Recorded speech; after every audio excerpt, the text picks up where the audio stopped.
All right, what's going on, guys? Happy Super Bowl Eve to you. We're going to jump into my free picks of the day here in 1 second. But first, my name is Cody. Thank you for joining me. Go ahead and find me on Twitter. That's at CTibs81. That's CTIBBS81.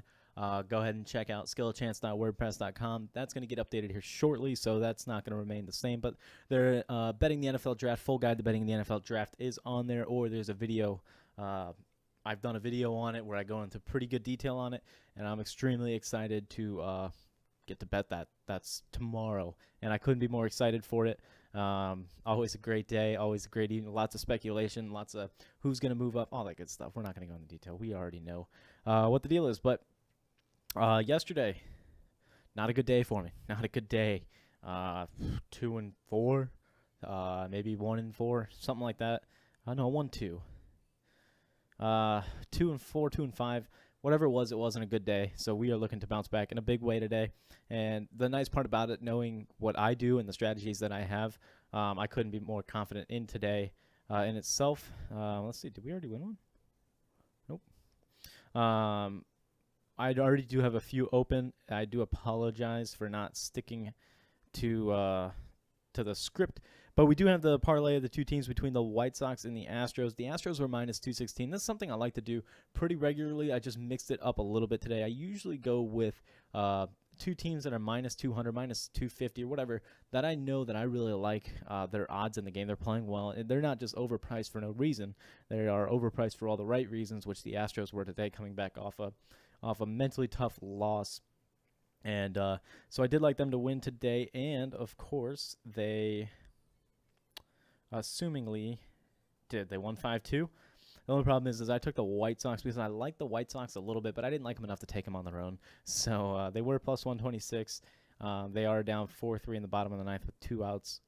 Someone's up 0-2, 2 outs, the bottom of the ninth. That's going to probably scratch as a loss. But you know, what are you going to do? That the White Sox were up early. They were up 3-0, and I knew if the White Sox could stay up, or if they could get up early, they would be okay. And they got up early on Felix. The only problem is I know that the Mariners are a scrappy team, and I know the White Sox don't have a good bullpen, so we did lose that one. But we only had half of a unit on it, so that's okay. We have the over 10 in the San Diego-Colorado game. That game is kicking off. Did it already kick off? It did already kick off. Kicked off earlier. It's bottom of the sixth. It's 4-0 Colorado. I expect San Diego to come back. So we have the over 10 there, and then we have the under 7. We have the we have the under 7 in the Nats San Francisco game. That one's 6-1 end of 4. Not good. That's not looking good, but that's okay. We have the over 7.5 in the Detroit Pittsburgh game. What did I say?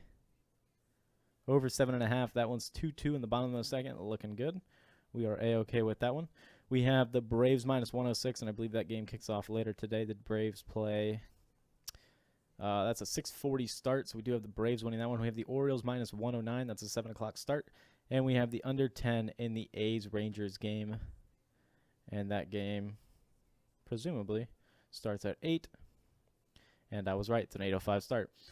Yesterday in baseball, man, that Astros-Angels game was great. Actually, it was just a really good day for baseball in general. That Astros-Angels game, I think that's going to be a battle all year long. But I'm going to get into it more in the next video. Actually, you know what? I'll go ahead and jump into it now. Do I want to jump into it now? Yeah, let's go ahead and jump into it now. So, in the history of Major League Baseball, there have never been, and it's been a really weird month, but in the history of baseball, in a single month, there has never been more strikeouts than hits. Ever, ever, ever, ever. The closest was there was 170 more hits than strikeouts. I don't know the exact numbers, but the closest was back in the early 2000s, I believe. Maybe, it might have even been the 90s, where the closest was 170 more hits than strikeouts. Like I said, never been more hits than strikeouts. This is the first month where it's not even close. 374 more strikeouts than hits this month alone. Not only has there never been a month with more strikeouts than hits, it's never been close. And this is just blowing it out of the water. 370 more strikeouts than hits, and I heard that on a podcast earlier today, so I won't take that as research that I did on my own.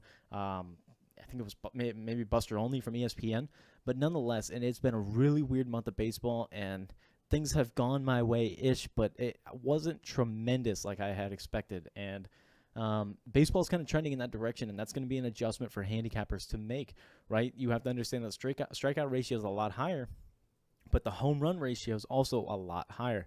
So initially, your first thought is, okay, well, then let's take a lot of unders. No, that's not the case, man. Unders getting blown out of the water this year so far.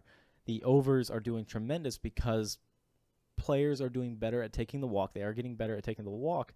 And a lot of guys, Cespedes, Pujols, Stanton, to start off the year, are home run or bust guys. So these guys are getting on with players up, like Cespedes last night in the game. Kane tied the game up against the Cardinals because he dropped the bomb, but he's been a guy who's struggled this year. Lots of strikeouts. Same with Stanton, struggling, lots of strikeouts. And it's really affecting the way the game's being played and bet on. So it's going to be, hopefully, this is just an adjustment period. It's a weird month, and hopefully we can return to normalcy next month. Nothing complaining about, but it is something interesting to keep your eye on. Is this the new way that baseball is going? And it seems that that's the case. It seems like baseball is now going in that direction, which isn't good for the sport at all. You're going to a game and you're seeing a lot more strikeouts than you usually see. That's not good. No, it's not good for fan attendance. It's not good for fan enjoyment. The home run ball is great, but not when players are striking out at a higher rate in the history of baseball, right? So players, and it's interesting too, the Astros last year were the best team at making contact. They had the lowest strikeout rate in all of baseball. The Red Sox this year, the best team in baseball this year right now, have the lowest strikeout rate in all of Major League Baseball. So that's something to keep an eye on, and hopefully teams notice that quickly. It is a copycat league, as are all leagues. Hopefully teams, just like they copied the shift, realize, okay, we need contact hitters. We need guys that can get on base. And then you have one or two guys that are home run or bust. Not a full lineup of home run or bust guys. And it's really interesting to see the way baseball is going. And hopefully it does get back to the norm, because it's been a tough couple weeks, right? It's been a tough couple weeks. Handicappers know it. You don't really see anyone bragging on Twitter about how well they're doing in baseball, unless you have a proven strategy. You're not doing great, and even this week I've taken a pounding. So hopefully we can get back to the norm, and we'll be all right. My name's Cody. Thanks for watching. Hit the like button, hit the subscribe button, and I'll see you next video.